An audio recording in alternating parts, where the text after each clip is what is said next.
We're a band of vicious pirates. A-sailing out to sea. When you hear our gentle singing, You be sure to turn and flee. Oh, this is just ridiculous.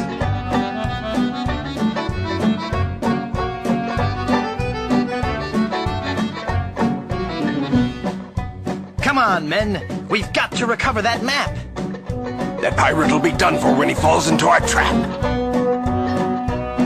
We're a club attuned for rovers. We can sing in every clef. We can even hit the high notes. It's just too bad we're tone deaf. A pirate I was meant to be, trim the sails and roam the sea.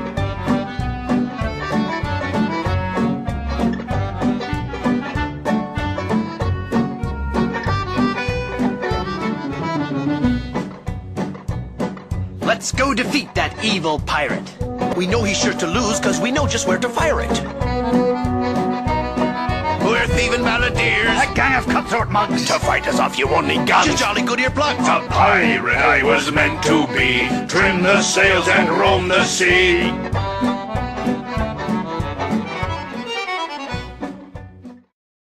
Hello, this is Ross Faries of Paradise and Fairies. Which is virtually inexistent. Shh. I think everybody noticed that by now.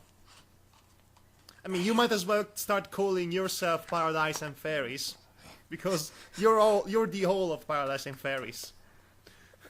No. I occasionally get him into the studio, quote When unquote. was the last time?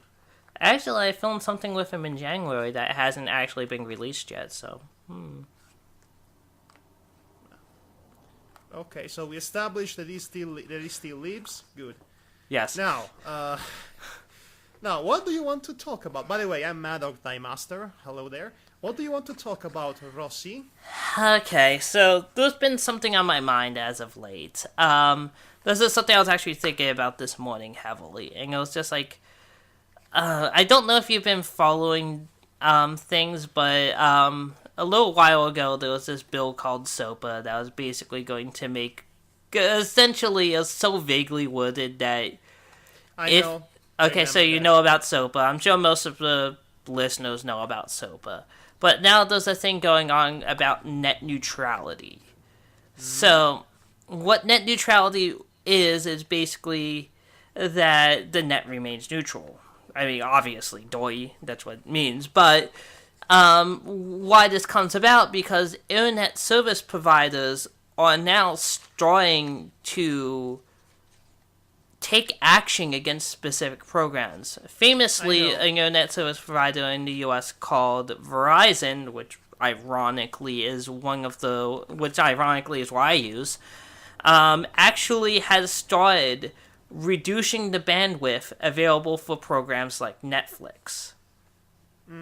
Because it's heavily intensive on them, so they want to limit said things. And basically it started this furor over it, because if they have the right to do that, then they basically have the right to outright say, no, you can't go to certain sites, or you can't go run certain programs. So that essentially ends net neutrality, because now the internet service provider has the power to stop you from doing anything they don't want you to do. And this affects people in the US or the rest of the world? This would be the rest of the world, because that would mean that any internet service provider around the world that you decide to, go with, I don't know what's available in Italy, but clearly having an internet service provider of some sort, they could just simply say, you know what, we don't like that screw attack site, or we don't like manic expression, so no one's allowed to visit there. That could be a problem. See what I'm saying? Yes, I see what you're saying. Or like, we don't like Netflix, so you can't use Netflix. Well, we don't have Netflix here, so I wouldn't know how cool that is. Or you can't use YouTube, because it's too bandwidth intensive. Oh no! That would really be a tragedy. I mean, 2/3 of my internet experience is with YouTube. I'm just making a point. So basically, and of course this all comes down to, we have this debate over piracy, and it's basically like, I wanted to go into piracy in general, just because Harmy mateys, let us talk about me treasure and me booty. And I think it's something that we're a needs. pirate. I think it's something that really needs to be seriously discussed. Okay, let's Now, be serious. okay, so let's think about this. Why do people pirate things? There's usually two basic reasons. Or three, I'm sorry. Either one, it's easier for them to pirate it than get the official work. B, they cannot afford the official work or refuse to pay for it. Or C, the official work is not available in the region. Yes. That's I would know basically about what that. comes down to. So, I'm very sorry that Animaniacs is not available in my region anymore, the DVDs. And I also know that DVDs are very expensive. So, yes, for some people, the pirate way, so to speak, army mateys, seems to be the only option. so let's kind of go about this on a media by media basis. With anime, for example, it really depends on where you live. If you're in the United States, I think you really have no excuse why you need to pirate anime anymore, quite honestly. Crunchyroll... You can watch them on Crunchyroll. And you can watch them on Crunchyroll. Netflix has a huge amount of anime, and usually the distributors themselves, like Funimation or Sentai Filmworks, they have their own sites dedicated to streaming anime, and they're all either free or very affordable. So at this point, you have no excuse for that, unless it's something that's older than what Crunchyroll has out of print and extremely difficult to find. Basically, a nice rule of thumb that I would carry is that if it's out of print and the company that owns it, if they own it anymore, has no intention of re-releasing it anytime in the near future, then you're not really hurting anyone if you pirate it. Because the best that you're going to do is hunt down an old used DVD. And guess what? None of that money gets back to the original company anyway. Now, when you live abroad, say, as Madhog does in Italy, well, you aren't going to have the same works available. For example, I don't know if Crunchyroll is available in Italy. And Nope, it isn't. When you don't have Crunchyroll, that changes the game immensely. Because then you just have to hope that the A gets a DVD release, B, the local manufacturer has a streaming service, the local distributor, I should say, has a streaming service available that would allow you to stream it for free or low cost. Or sometimes your only option is to pirate it. It's a shame, but when you live abroad, sometimes that's just how it is. Hypothetically, of course. Yes. So anime, and so basically it comes down to where you live, the moral acceptability of pirating. Again, no matter how you go about it, it's illegal at its base, but as far as being morally responsible, there's no excuse to do it in the States, guys. Just no. Especially if it's something newer, just no. If you live in Europe, Italy, Australia, though Great Britain and Australia actually have a pretty good distributor there that helps out with that sort of thing, Mad Men Entertainment. But Okay, Ross, I think we got the point. okay, so moving on to other things, video games. Now, I remember your little argument against the nature of Let's Play games, Let's Play videos. Yes. I actually went to a long tirade about that. I bet you had some mixed answers to those claims that you made. Now, Ross, you know why? I think you had valuable arguments against the idea of gameplay footage, not some occasions not being considered transformative and spoiling the stories of games that would rely on stories to be enjoyed. I understand your points clearly. Yeah, that's the basis of my argument. Ross, you know why your argument is invalid. Oh, pray tell. Because you're on Blip. I On have Blip- a YouTube page now, too. Yes, but you made most of your living through Blip. Blip is a site for elitarian people nowadays. It only has few users, and only the ones that basically have a regular income in views. And Blip doesn't have such horrible things as automatic strike robots that basically remove your copyright, or have those those people that actually go and do that to your videos afterwards with your copyright strike. Blip doesn't do that. And, Yes, currently you by actually communicating your points of view through a Blip video, you basically sound a bit hypocritical in that manner. Okay, Sorry, Ross. I have used YouTube in the past. In fact, I've had a YouTube page that was burnt to the ground by YouTube's policy. I know so that, I'm well aware of it. Believe me, I know how. I know that, but the point is, you're sending these messages through a video that was uploaded on Blip. At the and time that- I uploaded it, I don't think I had a YouTube page yet. Again. No, That was but it's basically the my point. only- The point I want to make is that you have this message against the nature of Let's Play videos or people that gets copyrighted because it's not really transformative gameplay, but you're communicating through a medium that doesn't have people going on and strike you for copyright content. Well, I would put it on YouTube, but guess what? They probably would have flagged that for some kind of bullshit copyright just to get removed. And Ah. that's the problem, really. I mean, basically, yes, YouTube is horrible right now. It really is. It's... If you're not one of the big dogs on the block and you have, like, millions upon millions of views, you have Sometimes no it's not even- defense on there. Sometimes not even that is enough. Like, I know, like, even some of the big dogs, like Angry Joe, is really struggling with this. And, yes, basically, you have to keep what I said in context.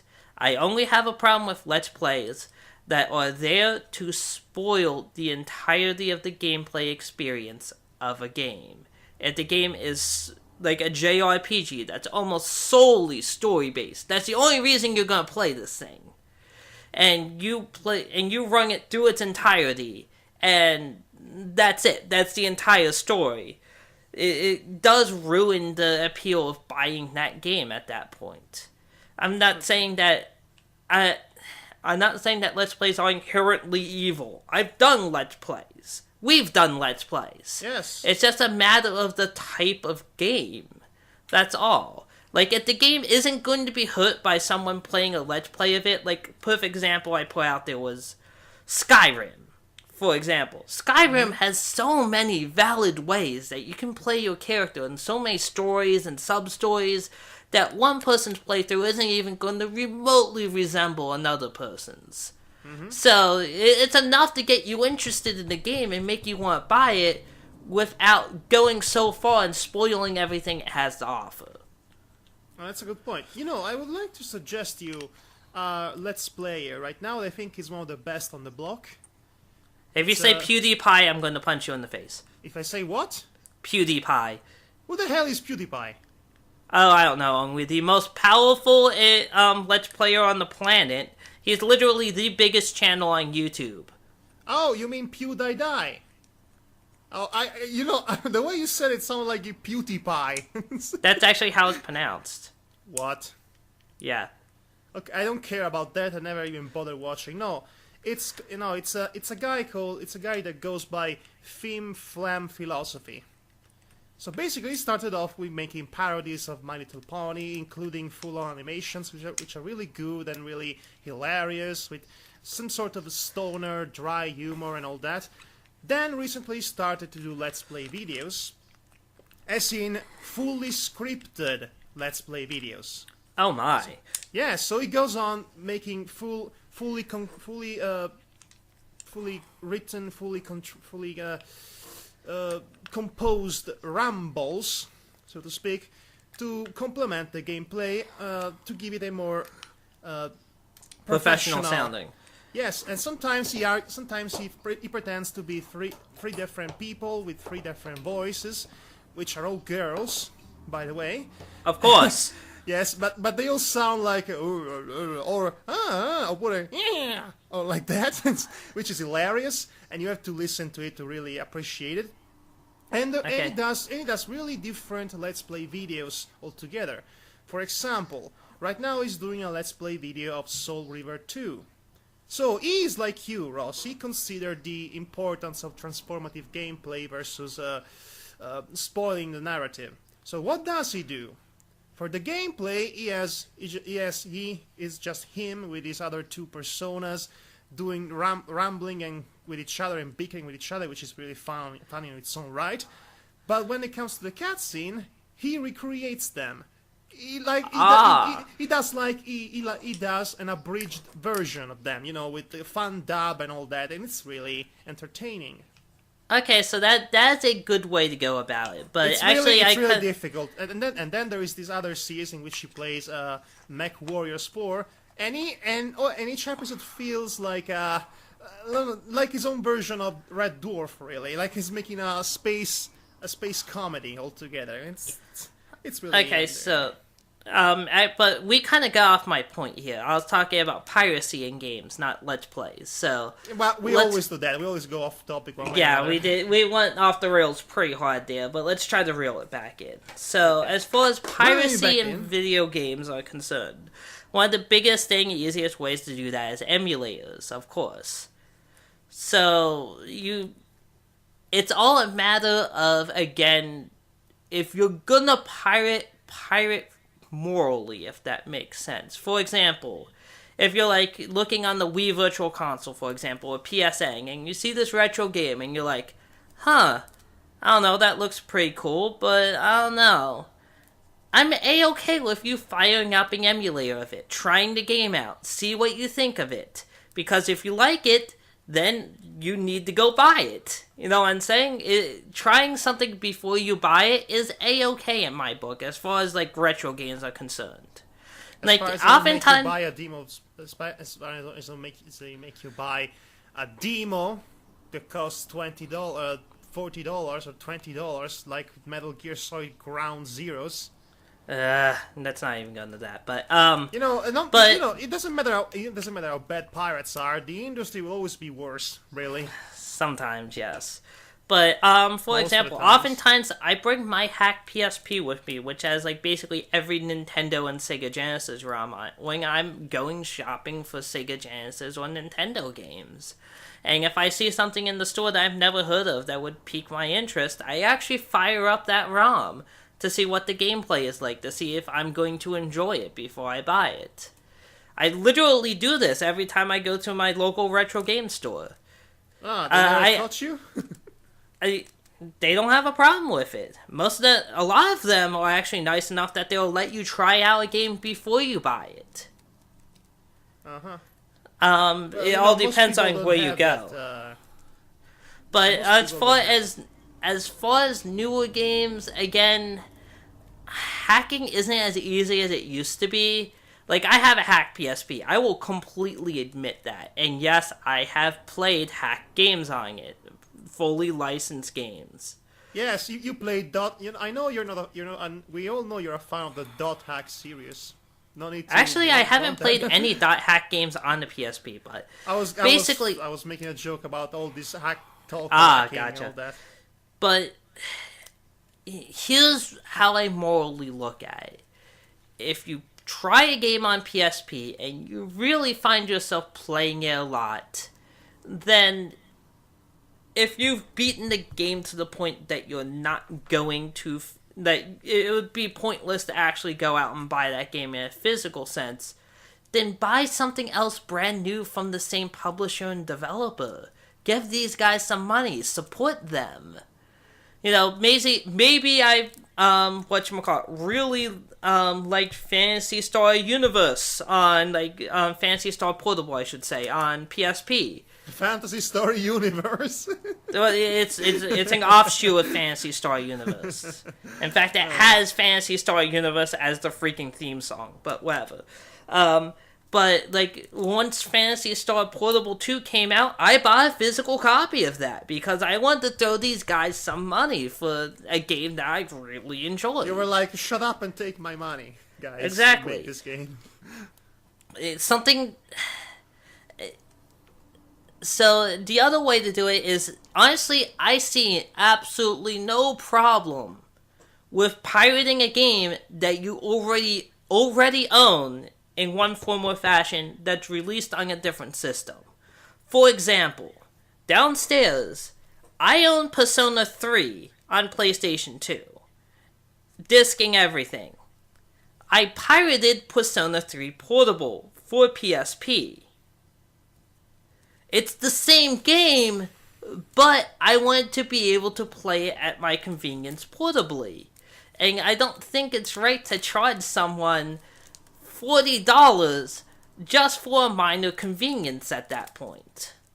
I know recently the industry has started to get this idea of cross-buy, where you'd buy one game and you'll get for a portable platform too, and that's great. Please do that. Please. Okay, Ross, I have to stop you before you start sounding a bit too preachy, because nobody likes that preachy types. Because even I, at some point, might even start to crucifix you. just to put us, maybe I'm going to. Okay, so moving on. I'm going to put an S&M device on your mouth and tie you and and bring my the leash and my lasso and start torturing you for. Jeez. Okay, I'll reel myself in here, but yeah, that's how I look at gaming as far as piracy is concerned. Oh, anything else you want to talk about before we conclude this podcast? Yes, film. And that's kind of that's my field. So again, they gotta say with film, again, unless it's a region thing, the film is not being released in your region. There's really no excuse to pirate it, in my opinion. Just, you're doing it just so you... Like, a movie ticket in the US right now is $11. I think that's affordable to most people. Just buy the movie ticket and see the movie. A DVD of a new release movie is running $15. Like, and you can rent them at a service called Redbox in the States for $1 American.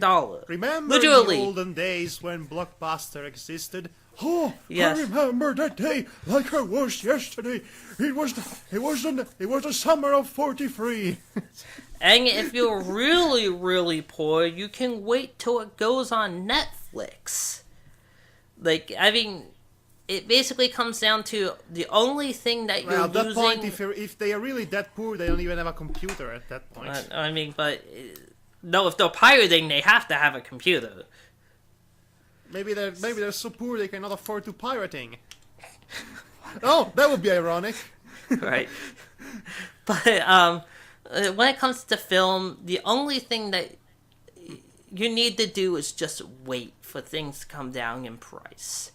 Like, honestly, that's all you need to do. So, just wait a little while. You'll be able to watch that movie, and you'll be able to watch that movie at a price that's affordable Ross, to you. You do realize that this podcast is like 40 minutes of you preaching the masses? 22, okay? Sorry. It's just something that had to be said, but I would like your opinion on these, actually, because I've been rambling for far too long. So, I'm the one who rambles for far too long, so this time you kind of took my place. Hey, Ross, you took my job, you pirating? You took my job, you pirate! I am calling the British Army on you. Better load them up with cold iron bullets. Arr, me mateys, it's time to find me booties. I'm going to I have myself the life of a pirate. Ahead of me. Okay, so I know because of the region that you live in, you're forced to pirate fairly often in order to see a lot of the media that just isn't released there. So I'd like to hear your perspective on this debate. Well, I'm afraid of saying anything that might actually be used against me on court, so... Okay, I'll be brief. I don't pirate films. I go watch them if I want to watch them, and that's it. And I buy the DVDs, so I really have no problem with pirating things. I never pirated video games. I always buy them if I want them. Unless they are for free, fun games and all that, which can be played for free, you don't damage anyone. But when it comes to cartoons, especially the cartoons and the anime I like and I want to watch, I have really had no other material choice in the matter than to watch them in streaming. So I don't download anything. I never download anything. Well, for just personal enjoyment. So I'm a streamer basically. I watch on stream and try to find as legal as streams can be. But there are certain limits to be considered, and so yes, that's...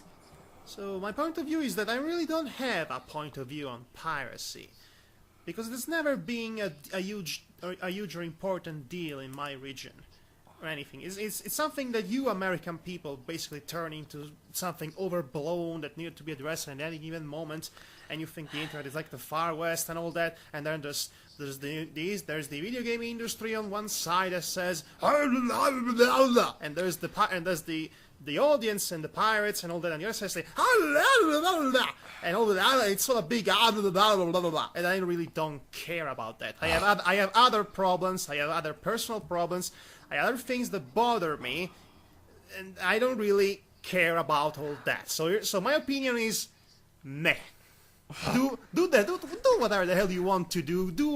Go rent a boat and go pirating overseas and looting the cruise ship and stealing copies of E.T. the video game and all that and put them in a museum and then face some Indiana Jones cosplayer coming your way to retrieve the games because they go on a museum and all that. Do whatever you want. I am Madhog and I am out of here. Okay. I wonder if he actually left. No, I'm still here. Okay. But, okay, so you kind of have both points of views on this, or at least some point of view. And before you jump down my throat, because, yes, I had very high opinions on this, Yeah, I can empathize with needing... You're a bit self-righteous, aren't you? I am a little bit, but it's basically like, I can understand the point of view where you would need to pirate certain things. I really can. I'm a pirate. I've been financially challenged before. I've had a lot of things come out that I really, really wanted to buy or watch or, experience in some capacity. And yes, when I was younger, before I started doing this video thing, I was actually a pretty big pirate of anime. Never reposting them, but this is before the existence of Crunchyroll. So again, I was kind of in Madhog's boat, where DVDs were running like $30, $40 American dollars for 3 episodes. And one simply cannot afford to buy a lot of that. I mean, there's also that most of these series that I watch are not available in Europe and won't be available. I don't know when. I mean, Madoka Magica, the original series of Madoka Magica was available in Europe only 2 years after its original run. Which, honestly, isn't all that bad. Like, that's around the turnaround time is 1 to 2 years in the States, too, generally speaking. Yeah, but I didn't know that at the time, and I don't know it was going to be a success, and what if I could never actually see this series otherwise? So there is also that mindset to be considered. Yes, again in America with Crunchyroll, there's really no reason for it, because Crunchyroll generally... have Crunchyroll! I know! Okay. Crunchyroll is delicious. I wish I had Crunchyroll growing up. Like, seriously. Before I got into that, I wish this existed a whole 5-6 years ago. God, I would be so much richer right now. No, seriously, you know how much money I spent on anime DVDs downstairs? Well, It's ludicrous. I had a glimpse of your collection, so I don't want to guess. By the way, who buys Icon? Who in their right mind buys Icon? But what is wrong with you? What is wrong with you? It's like I don't know you anymore. Because my thought process at the time was like, I'm going to review this piece of shit, so I need to get a DVD that I can get higher quality footage of. And then, for some insane reason, I couldn't pull the footage off the DVD anyway, so the footage I ended up getting was from a streaming site that looked like shit. And I paid like $20 American for the 2 episodes of Icon. Wow, and you never got that money back. No. Well, life lessons, I guess. You know what I find hilarious, though? What? That School Days is available to stream on not Netflix, I mean Crunchyroll. Yeah. Well, also Master of Martial Arts is available on stream. Yeah, remember that lovely thing we reviewed? That's with the lovely ending that was so stupid it was almost hilarious.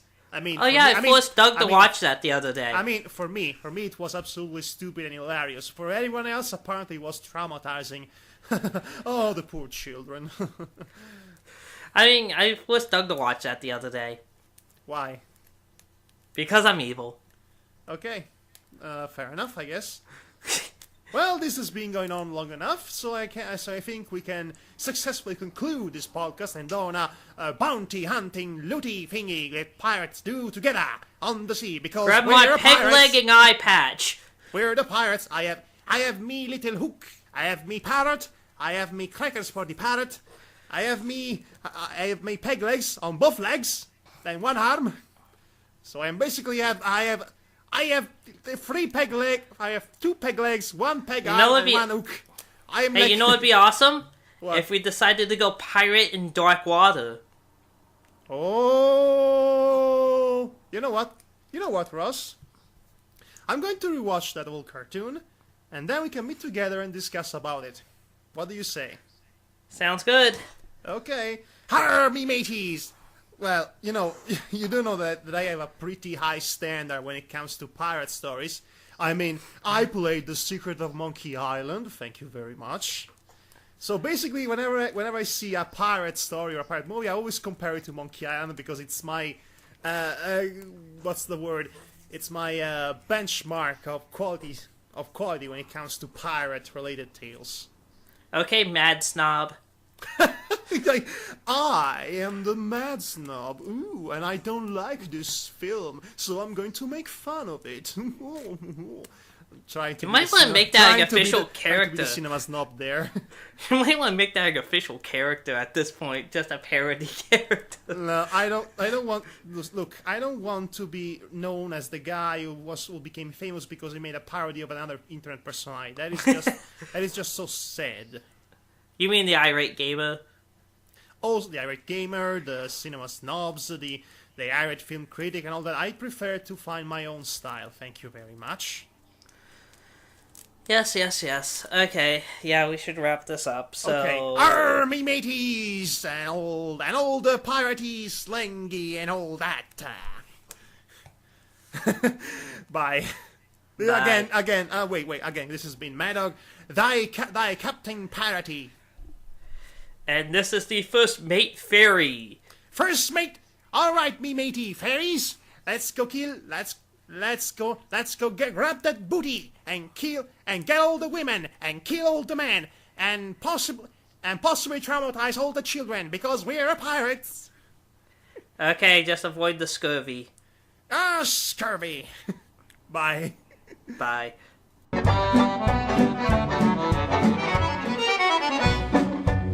Less singing, more sailing. When we defeat our wicked foe, his ship he will be bailing. If you try to fight us, you will get a nasty whacking. If you disrespect our singing, We will beat you to a cracking. a pirate I was meant to be. Trim the sails and roam the sea.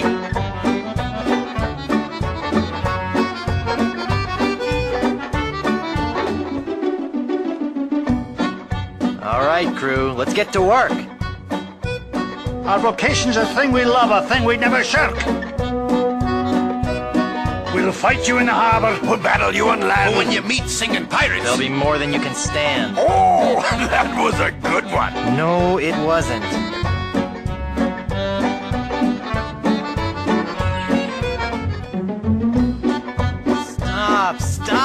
Stop! The brass is what we'll polish and the deck is what we'll mop.